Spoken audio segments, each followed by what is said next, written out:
कोई भी सपना साकार करने के लिए सबसे जरूरी है सही कोच का होना। चुनिए NISM क्लासेस को और करें अपने NISM एंड NCFM का सपना साकार। Download the app now. Hello student, welcome back to our channel. So आज की वीडियो में हम देखने वाले हैं इक्विटी डेरिवेटिव के कुछ अपडेटेड क्वेश्चंस जो कि सीरीज़ नंबर 8 के हैं। ये क्वेश्चन आपको काफ़ी हेल्प करते हैं एग्ज़ाम में क्वालिफाइड करने के लिए, और एग्ज़ाम में किस तरीके के क्वेश्चंस आते हैं इससे आपको काफ़ी हेल्प मिलता है। साथ ही साथ अगर आप चाहते हैं कि आपका एग्ज़ाम फर्स्ट अटैम्प्ट में निकले और आप अपना एग्ज़ाम फर्स्ट अटैम्प्ट में निकालना चाहते हैं तो हम फर्स्ट अटैम्प्ट में एग्ज़ाम निकाल के देने की गारंटी प्रोवाइड कराते हैं। सेकेंड चीज़ ये कि स्टडी मटेरियल भी हम खुद ही प्रोवाइड कराते हैं। आप डिस्क्रिप्शन बॉक्स में जाइए, वहाँ पे आपको नंबर प्रोवाइड किया गया है। आप उस नंबर के थ्रू हमें डायरेक्ट व्हाट्सएप कर सकते हैं, कॉल कर सकते हैं। आपको मल्टीपल नंबर्स भी वहाँ पे प्रोवाइड किए गए हैं। साथ ही साथ आप देखेंगे तो हमारा न्यू एप्लीकेशन भी लॉन्च हुआ है, वहाँ पर भी आप हमें डायरेक्टली चैट कर सकते हैं, आपके मैसेजेस भेज सकते हैं, व्हाट्सएप पर भी भेज सकते हैं। बहुत सारे सोशल मीडिया प्लेटफॉर्म है, वहाँ से भी आप हमें डायरेक्टली कॉन्टैक्ट कर सकते हैं।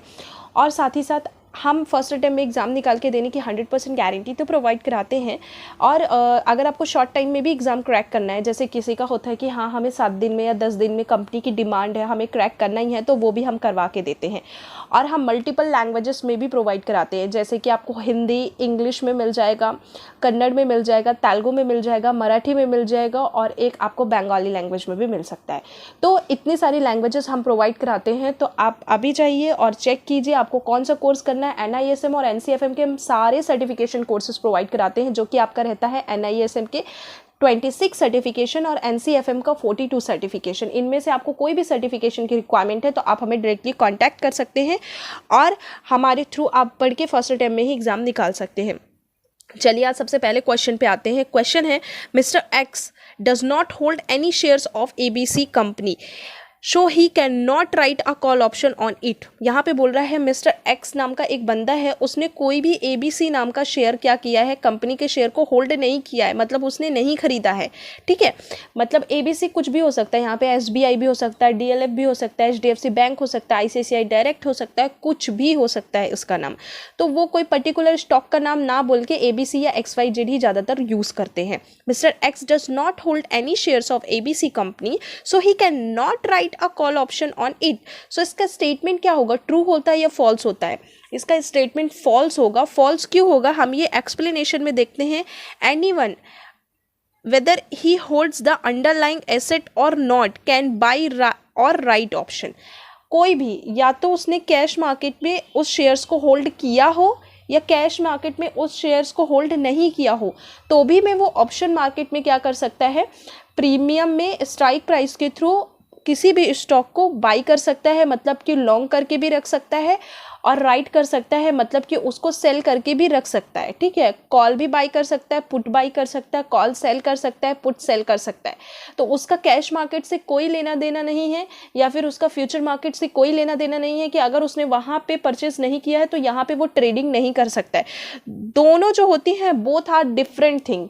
कैश मार्केट में ट्रेड किया है वो दूसरा है, और अभी अगर आप ऑप्शन मार्केट में ट्रेड कर रहे हैं या फ्यूचर मार्केट में ट्रेड कर रहे हैं उसका काम दूसरा होता है, क्योंकि कैश मार्केट में कोई एक्सपायरी नहीं होती। आपके पास पैसा है तो आप ज़िंदगी भर होल्ड करके रख सकते हैं, और अगर आपके पास नहीं है तो आप इंट्राडे पे भी उसको एग्जिट कर सकते हैं।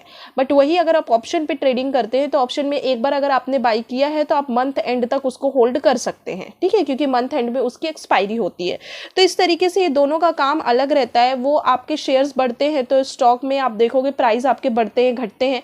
यहाँ पे प्रीमियम ही ऐसा ही काम करता है, बट प्रीमियम क्या है, दिन ब दिन क्या होता है कि कम होता जाता है। वो ऑप्शन मार्केट के बारे में है, इसके बारे में हम डीप में भी पढ़ सकते हैं। आपको ये चीज़ ध्यान रखनी कि अगर आप डेरिवेटिव मार्केट में ट्रेडिंग कर रहे हैं या डेरिवेटिव मार्केट के बारे में पढ़ाई कर रहे हैं तो आपको option market, future market, cash market बहुत अच्छे से आना चाहिए, क्योंकि उसी से ही सबसे ज़्यादा क्वेश्चंस आते हैं। चलिए हम नेक्स्ट क्वेश्चन पे मूव करते हैं। यहाँ पे एक क्वेश्चन पूछ रहा है, हम दूसरे क्वेश्चन पे मूव कर चुके हैं। वो बोल रहा है कि 2 स्टॉक A और B stock are quoted eight ₹500 पर शेयर्स। कोई स्टॉक है जो कि A और B स्टॉक है, वो 500 पर शेयर्स पे क्या कर रहा है, मूव कर रहा है। तो कीप एवरीथिंग एल्स कंस्टेंट, मतलब दोनों चीज़ क्या है, जो भी है सब कुछ एकदम सेम चल रही है।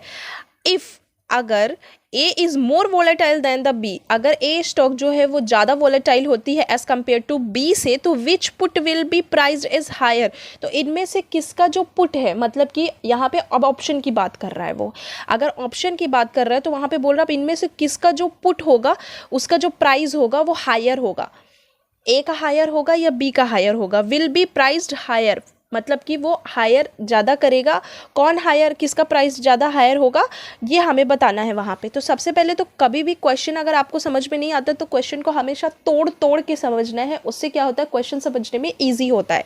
2 स्टॉक ए और बी स्टॉक है हमारे पास, जो है 500 पर शेयर पे मूव कर रहा है, कीपिंग एवरीथिंग एल्स कंस्टेंट, सब कुछ सब बढ़िया चल रहा है, एकदम बेस्ट चल रहा है। अभी क्या होता है अगर इस तरीके की कंडीशन आ जाती, क्योंकि ज़िंदगी भर तो वो 500 पे ही नहीं मूव करता रहेगा ना, तो ए का जो है वो मोर देन वोलेटाइल बी है, वो मतलब ए जो है वो ज़्यादा वोलेटाइल हो रहा है बी से, मतलब कि है तो 500 पे बट सडन वो डाउन साइड पे चला जा रहा है, फिर बढ़ रहा है, बहुत जल्दी जल्दी मूव कर रहा है, कभी वो 510 पे आ रहा है, कभी 505 पे आ रहा है, कभी 495 पे आ रहा है, तो ऐसे करके खूब ज़्यादा मूव हो रहा है वो। तो उस टाइम पे आपका क्या आंसर होगा? The put of stock A, the put of stock B, both the puts will be equally priced. नहीं, अगर ए जो है वो ज़्यादा वॉलेटाइल होता है बी से, तो ए जो होगा उसका जो प्राइस है वो हायर होगा, पुट का प्राइस जो है वो हायर होगा। और यहाँ पे अगर कॉल के बारे में भी बात करता हूँ तो यहाँ पे कॉल का भी प्राइस उसका हायर होता है, ठीक है। जो सबसे ज़्यादा वॉलेटाइल होता है मार्केट में, जो सबसे ज़्यादा मूव करता है वही मूव करेगा ना, पुट में भी वही मूव करता है। तो यहाँ पे दिया हुआ है Vega, which is measure the sensitivity of an option priced to changes is market volatility, is positive for a long call and long put, ठीक है। Increase the volatility of the underlying increases the expected payout from a buy option whether it is call और a put option। तो अगर यहाँ पे ये यही चीज़ बोल रहा है कि ए जो है वो सबसे ज़्यादा मूव कर रहा है, वॉलेटाइल है मार्केट में, तो अगर ये कॉल की कंडीशन बनती है कि प्राइस हायर होगा या पुट की कंडीशन बनती है कि प्राइस हायर होगा, तो दोनों कंडीशन में कौन हायर करता है? ए ही सबसे ज़्यादा हायर करेगा, बिकॉज ऑफ मार्केट में वॉलेटाइल कौन है? ए है। बट यहाँ पे अगर ये बोलता कि बी ज़्यादा वॉलेटाइल होता है एज़ कम्पेयर टू ए, तो आपको बी आंसर पे ही टिक करना है। Okay, clear? अगर इस क्वेश्चन से या आज का जो मैंने आपको क्वेश्चन बताया उससे अगर आपको कोई डाउट आता है तो आप मुझे कमेंट सेक्शन पे कमेंट कीजिए, और क्लासेस रिगार्डिंग आपको कोई भी इन्फॉर्मेशन चाहिए तो डायरेक्टली डिस्क्रिप्शन बॉक्स पे जाइए, वहाँ पे आप हमें डायरेक्टली कांटेक्ट कर सकते हो, व्हाट्सएप कर सकते हैं, कॉल कर सकते हैं। In case of line busy रहती है, कॉल कनेक्ट नहीं होता है, तो आपको व्हाट्सएप करना है, और आप हमें एप्लीकेशन के थ्रू भी चैट कर सकते हैं। साथ ही साथ इंस्टाग्राम है, टेलीग्राम है, फेसबुक है, कहीं भी आप हमें कांटेक्ट कर सकते हैं। तो चलिए अब मिलते हैं नेक्स्ट वीडियो में, तब तक के लिए take care of your health and your family. Jai Hind and